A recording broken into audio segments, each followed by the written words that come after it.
Hey everyone, it's May 17th, and that means that if today is your birthday, you share it with Levi Bellfield, a British serial killer known as the bus stop stalker, who murdered at least 3 young women in the early 2000s and likely more in the 1990s. And that is him right over there.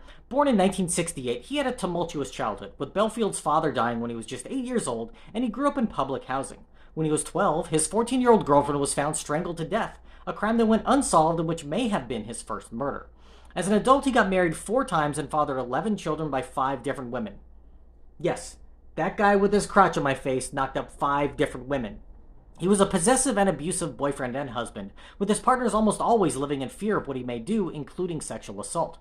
When he would begin to date a woman, he would replace their cell phone with one that only had his number saved, saying that it was all she needed.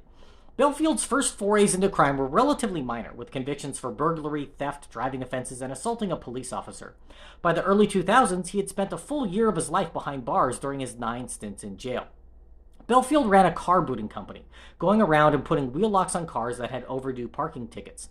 This gave him intimate knowledge of the streets of London, as well as giving him opportunity to see many young women walking around the city.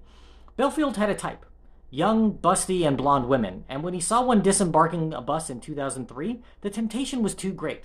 He pulled over to hit on the woman, and when she rebuffed his advances, he bashed the 20-year-old upside the head repeatedly with a hammer, leaving her to die.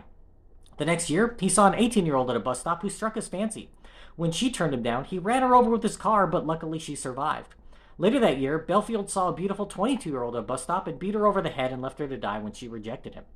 Because London has a myriad of security cameras, the police were able to fairly quickly identify him as the assailant, and they picked him up after a period of surveillance where he was seen pulling over at bus stops to talk to young women.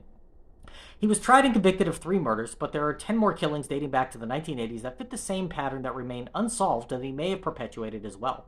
Just a few months ago, Bellfield confessed to killing a woman and her daughter in the 1990s, a crime for which another man was convicted in 1998.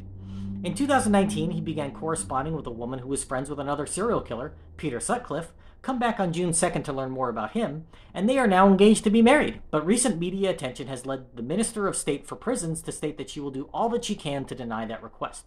Will he get married? I don't know, but what I do know is that Bellfield will likely never be released from prison. If this is your birthday, I hope you have a great day. Leave me a comment so I can wish you a happy birthday. If you know somebody whose birthday it is today, send them this video so they can find out all about their birthday twin. And to Levi Bellfield, I say, happy birthday, you bastard.